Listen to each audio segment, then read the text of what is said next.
there's a scene in the movie where Sean Connery is talking to, I forget the, William something is the young man. It's the Name of the Rose. You remember, anybody ever see the movie The Name of the Rose? Only one. So The Name of the Rose is a movie based on a book of that name by Umberto Eco. It's a postmodern pastiche of all sorts of elements, including Sherlock Holmes, William of Ockham. So it's a medieval story where this monk, who is supposed to be William of Ockham, but it's really kind of William of some other place that basically is a hint to Sherlock Holmes, arrives at this monastery, which you get is, it's probably based on a real monastery in the northern Alps of Italy, where there's going to be this conference. Well, when he gets there, he finds that they're all upset because the devil is in the place, and what has happened is one of the monks has been killed. And while he's there, another one ends up being killed. So they're absolutely convinced someone's murdering these monks, right? I'll ruin it for you. Turns out that one of the older monks has put arsenic on the corner of pages of a book that's by Aristotle in the Poetics, where he's explaining humor and the use of humor. Well, by the way, that book doesn't exist. It's, at least no one has a copy of it. It's hypothesized that Aristotle did write the book, but the only portion of the Poetics that's available is on tragedy. So there's that element of the story too, that this is a book that's lost. The monastery has a copy of it, but the one monk feels that it's evil teaching people that humor or laughter is good. And so what he's done is he puts poison on the pages, and all the monks, whenever they read, they touch their lips each time they turn the page. So if they read this book, they die of arsenic poisoning, right? And that's what's happening, is these monks somehow have gotten the book out of the library and they're passing it to one another, and each one that's got it next ends up reading it and enjoying it and then dying that night, right? You know, so that's the dilemma that the monastery has, and Sean Connery is the one trying to figure this out. But in the one scene, William, whatever his name is, oh, I have to look. You tell me who he is.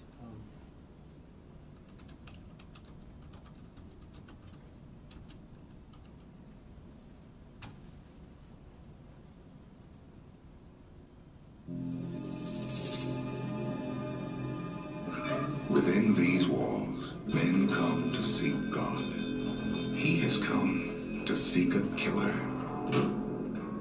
We found the body here, horribly mutilated, under a window which was found closed. Somebody told you. A man of reason in a world of blind faith. Yes, small blood here. You mean that he committed suicide? Who is that? And a crime that could not be suppressed. Ink stains. He did not write with his tongue, I presume. I don't like this place. I find it most stimulating. Anybody recommend it? Tell him. No. I am most curious to see the library for myself. May I do so? No. But what if he should learn it of his own accord? Written with lemon juice. Hey! Who's there? You overestimate his talents. This one, I grant you, did not commit suicide. When he is challenged by a man of cruelty and power, the hunter becomes the hunted. Brethren, if you please! The matter has occurred of the utmost gravity. Had someone else not chosen to look in the wrong direction, several men of God might still be with us. Our monks will meet their deaths here, and they also will have blackened fingers and blackened tongues. This man is back, just as Brother William foretold. Yes, I was right. He knew. Just as I, too, would have known had I been the murderer. You go that way. Lock them up! One final murder has been planned. Master! Master! How do we get out? With some difficulty. And it's his. Sean Connery. F. Murray Abraham. The Name of the Rose. A story of unholy murder. What year was that? Back now? Oh, when was it? 86. 86. So, the young apprentice of Sean Connery, in one scene, he's looking for the person who's run away from a murder scene, and he ends up in like a storage area, and a woman is hiding in there who was there to rendezvous with one of the other monks in exchange for a gift or whatever. And basically, of course, in any case, she sees the young guy, and she's so enthusiastic, she ends up surprising him, and he's never had this experience before, and as a result of what she does with him, he comes back and he's now totally confused because he feels that he's now knows what love is, right? And so he's asking his master, but he's not going to tell him what just happened, but he says, have you ever fallen in love? And of course, William replies, well, yes, many times. And the young boy is surprised because he thought, no, but you're a celibate monk. How could, he doesn't say that, but he's surprised. And he says, well, how can that be? And, well, love of God, right? For him, the true love is love of God, right? And it becomes obvious he's thinking of love of a woman, and he points out, aren't you confusing love with lust, right? So there's that interesting distinction there that really was kind of the Middle Ages. It's kind of amazing that the monks that tried to help other monks avoid lust by pointing out that women are basically just bags of blood and and you think, well, that's pretty dumb because men are the same, to think of it that way. However, they try to interpret human sexual love as a horrible thing, to try to make it easier for you to want to avoid it, right?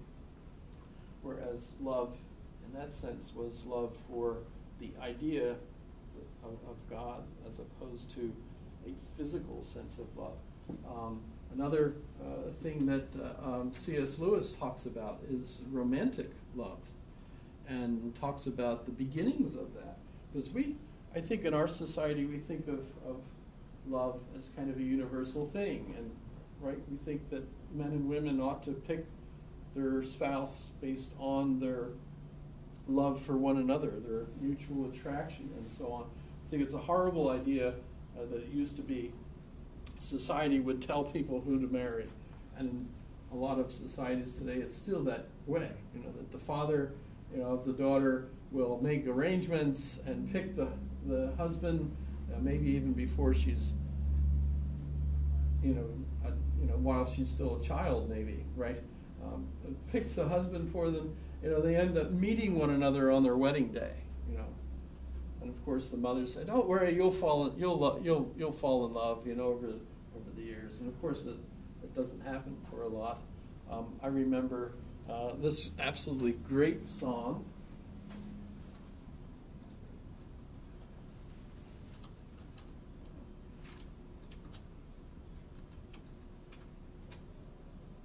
Remember this one? Love.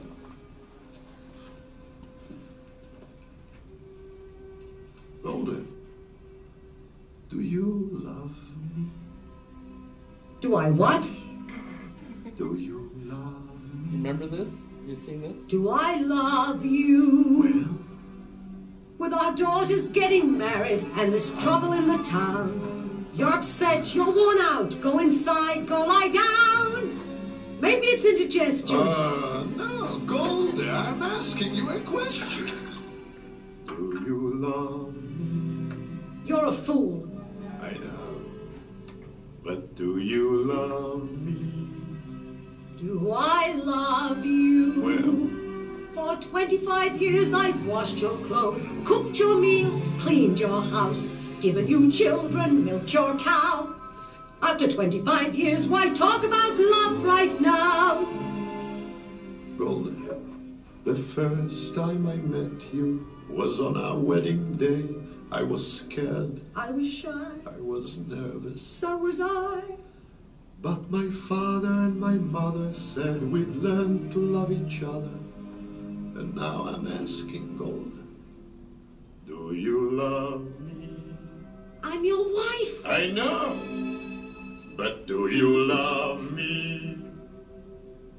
Do I love him? Well? For 25 years I've lived with him, fought with him, starved with him. 25 years my bed is his. If that's not love, what is? That you love me. I suppose I do. And I suppose I love you too. It doesn't change a thing, but even so, after 25 years, it's nice to know.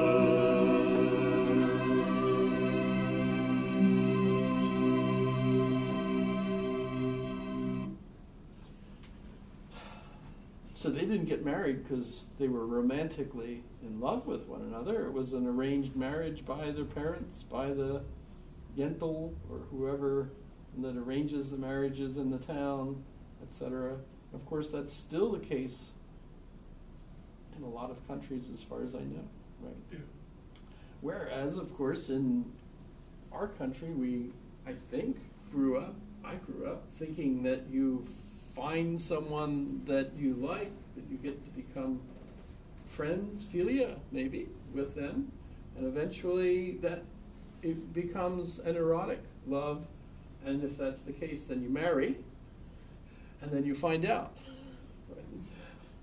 That was the sequence, right? As I grew up, but romantic love in that sense was a relatively recent creation in Western Europe. It was before the social contract theory that enabled us to feel like we were individuals with rights and stuff. C.S. Lewis looks at it and talks about it with regard to chivalry and how that the various feudal lords were the ones that had the castle and had the men that were part of his military, basically, and they had to stay there, but there was only a few women that were associated with the castle. That was the lord's wife and maybe his daughters, and so the men literally ended up jousting for the honor of the women. So if you're familiar with King Arthur, you know, the Camelot issue of Guinevere being, again, an arranged marriage, but once she's there, of course, all the knights literally end up fighting over her. So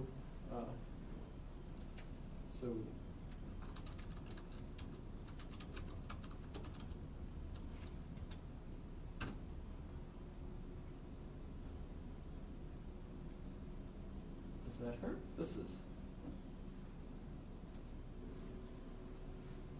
Where are the simple joys of maidenhood? Where are all those adoring, daring boys?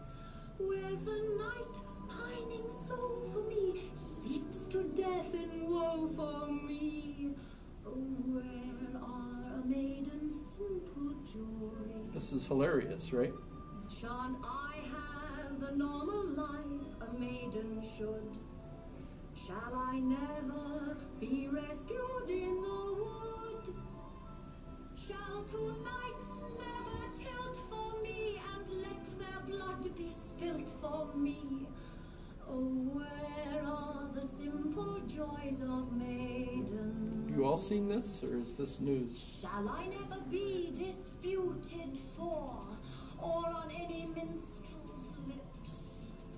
Never have my face recruited for, launching countless ships. Where are the simple joys of maidenhood? Are those sweet, gentle pleasures gone for good? Shall a feud not begin for me? Shall kiss not kill their kin for me? Oh, where are the trivial joys? Harmless, convivial joys? Where are the simple joys of maidenhood? Halt! Her Highness will rest here while the royal hairdresser attends her. Can someone help me with this canopy? Take that case down and bring it over here. What else now with the case? Fun. If you ever get to see the movie, notice that that sort of thing actually happens. The knights still fight over her, and of course, Sir Launcelot is the problem because, of course, he's actually falling in love with her, even though, of course, he's loyal to King Arthur. So there's an interesting dilemma there for them. But so C.S. Lewis points out that the concept of romantic love, where the knights love the lady, that's a new thing that just erupts there. And the reason it erupts in that period is because she's the only one that they could be interested in. You know, they're basically competing. What can they compete for among themselves? Because they're not at war maybe with someone else. They're competing for the only woman basically in the castle who can then reward them with her, ribbon or something. That's who's the current favorite. Although C.S. Lewis in his book analyzes it and points out that chances are there were some dallying of another nature that did go on between the favorites and so on. So chivalry, in the sense of it becoming a chivalrous love relationship, seems to have begun there, and that seems to have started the whole context then of romantic love. When we look at Shakespeare and we look at Romeo and Juliet, right? If you're familiar with Romeo and Juliet, and you think of the situation.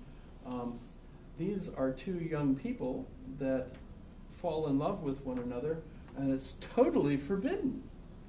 This whole relationship is totally forbidden, right? They're enemies, right? And they end up falling in love with one another and sneaking behind their parents' back, and end up getting married even, right? Yes. But, of course, this is still totally forbidden. The monk has not, Friar Lawrence hasn't even gotten permission for any of this, right? And instead, she's going to be married off to the prince instead. And so, of course, they take it into their own hands to make it look like they're both dead so that they could get away. And, of course, it turns out that they are, and they end up both being dead. And the community comes together in horror over what has happened and realize what's the message at the end of that? Not that young men and women should be allowed to marry who they love. That's not the message. The message that's interpreted as our message today, but that's wrong. That's not what Shakespeare is actually trying to promulgate in the play. The point of the play was that the two families in the same town should not have been enemies. That God kind of cured their hatred with love, right? So that they come together as a result of their children killing themselves over the dispute, basically. So that's not romantic love in the sense that we would think of it today. It's not a play that's encouraging young people to go out and ignore what their parents are saying. So that's kind of interesting. Now we have another problem, and that started in the 1950s, and that's the invention of the pill.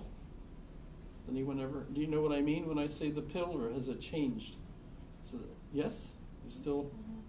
So, I mean, there's lots of variants of it today.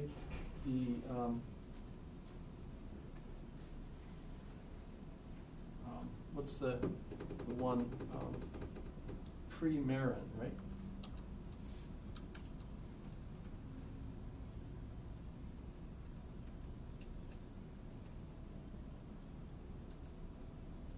Or conjugated estrogen tablet.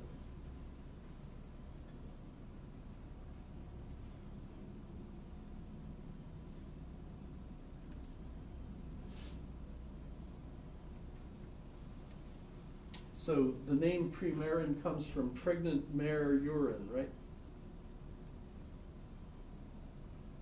Where do they make the pills from? Anybody know? No? So they have farms where they have horses that are mares that are impregnated, and they dehydrate them so that the urine is greater strength, right? And then they collect the urine so that they can make the pills so that when women take the pills, men don't take them, right? Only men take the pill, right? But when you take the pill, it convinces your body that you're pregnant because now you have the hormones from the pregnant mare in your body, so that convinces you that you are pregnant, and as a result, you don't go through your cycle. Is this right? You guys explain to me. I'm just totally not appropriately the right person to explain all that. So that works since the 1950s. More and more people have been using the pill, and as a result, women have control over whether or not they're going to become pregnant or not. I know the dosage of this was originally very high, and they think that might have been one of the reasons that caused so many people to have cancer from it. They've lowered the doses, and yet still find that is successful. I know they've been also working on a synthetic version of it to save the pregnant mares, because of course the reason that the PETA gets upset with the pregnant mare farms is that and that's why they're only in Canada now. They don't have any in the United States because PETA stopped them, and that's because as soon as they have a foal, they kill it, or they get rid of it somehow. Maybe it becomes meat, I don't know. In any case, they do that so that the mare can be start back again and be pregnant again, because they're trying to the only reason they have them is so that they can keep them pregnant, not actually out there weaning a foal, right? So this started in the 50s, became very popular. It wasn't until around 98 that they did a study where they discovered that when a female, and so the study was on apes on an island where the apes were basically isolated. And there were alpha males that basically ruled the roost of this particular island. And what they did was they put, at the time they used Norplants, which was they can put them into the arm, I suppose, of the females, and they put the Norplants in his 4 favorites. This particular alpha male had 4 favorites. Put the Norplants in the 4 favorites. He immediately left his 4 favorites and picked 4 other favorites. And after 3 months, when the Norplants ended, he went back to those original favorites. And as part of that, they also put the Norplants in the others and he went right back to his original favorites. But after that, then they put the Norplants in all the females on the islands, and the males went crazy. So the first thing that they learned from this is that the males could somehow sense that the females had or did not have the Norplants in them. And the question is, how do they do that? It's not like they can ask the mood of the person or something. So the conclusion was, and I believe now they know this for sure, is that it comes from the pheromones, right?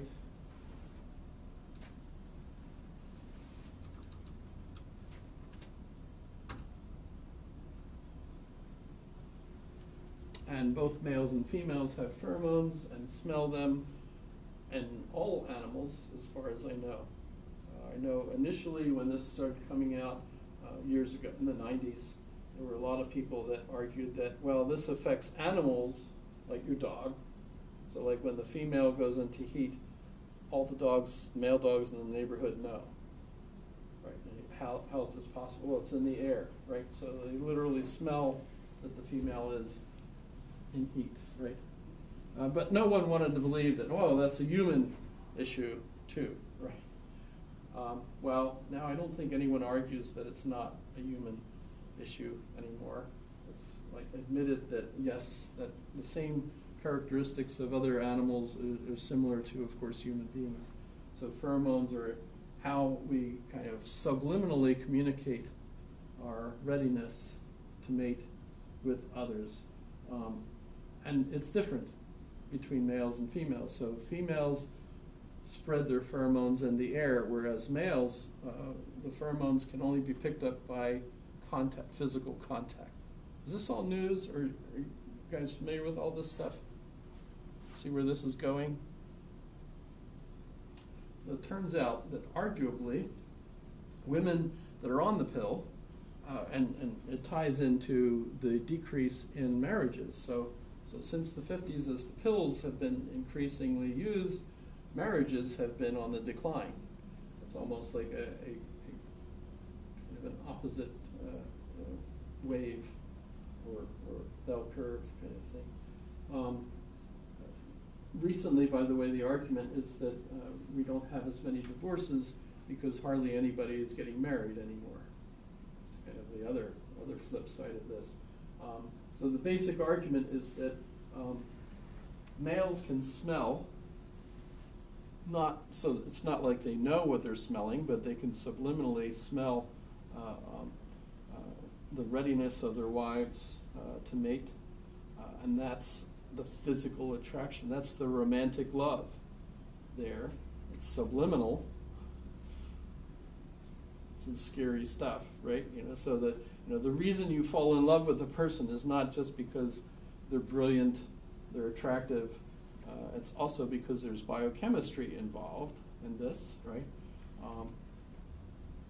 And the pill destroys that biochemical attraction. See where that goes? So the argument is that by going on the pill, women have made it possible for them to control their bodies, but it also decreased the subliminal attraction of the males. Does that make sense where that goes? So that's kind of interesting, because now we look at our society and we say that, gosh, marriage is kind of like finished. Young people aren't getting married. There are, of course, still young people getting married, but they seem to be far fewer than it used to be. And by the way, of course, for a society to thrive, it seems absolutely necessary for there to be marriages and for people to stay married, by the way. This is Charles Murray.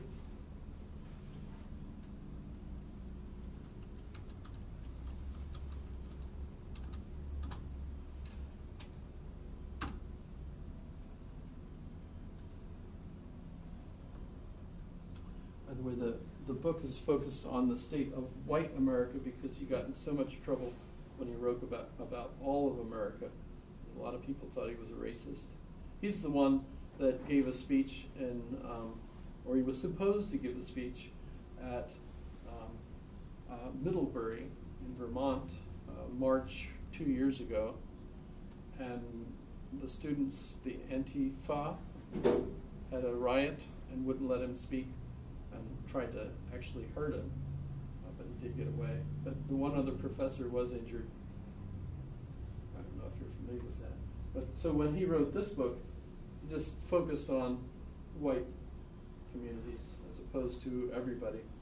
But his basic conclusion was that in order for a society to thrive, you had to have 4 characteristics. People had to be married and stay married, so that you had a mother, father raising the children. You had to have people working industriously. You have to have them being honest with one another, and they have to go to church. Doesn't matter which church or religion, as long as they are a member of a community and spend at least 1 day a week strengthening that bond with the others. So those are the four things that statistically found communities need in order for them to thrive. This is also where we end up with the super zips. You ever heard of the super zips?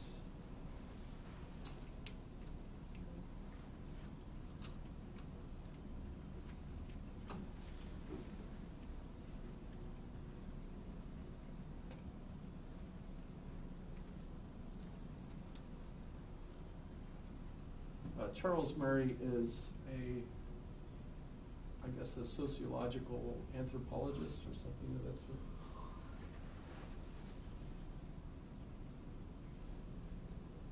So you can find where they are.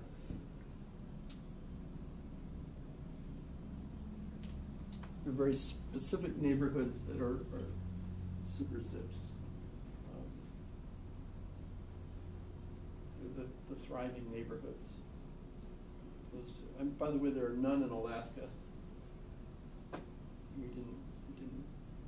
Obviously, there are some people that would deserve to be in such a neighborhood, but since none of the neighborhoods matched the overall statistical norm for it, we don't have any super zips in Alaska.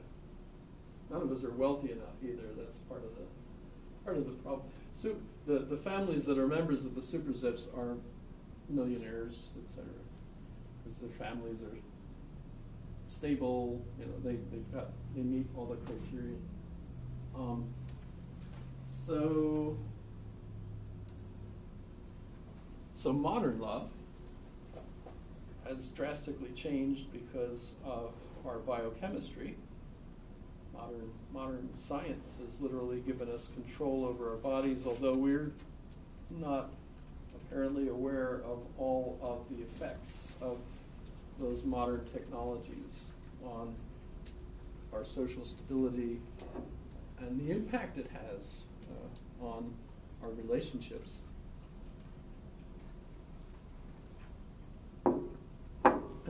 Any thoughts? Anybody want to throw anything at me?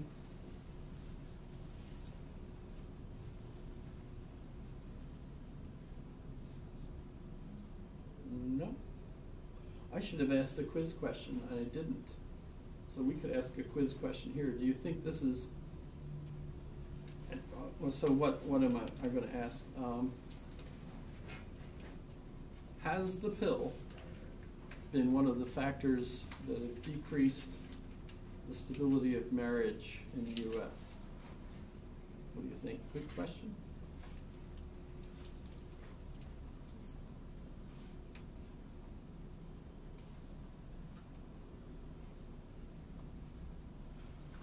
Now let me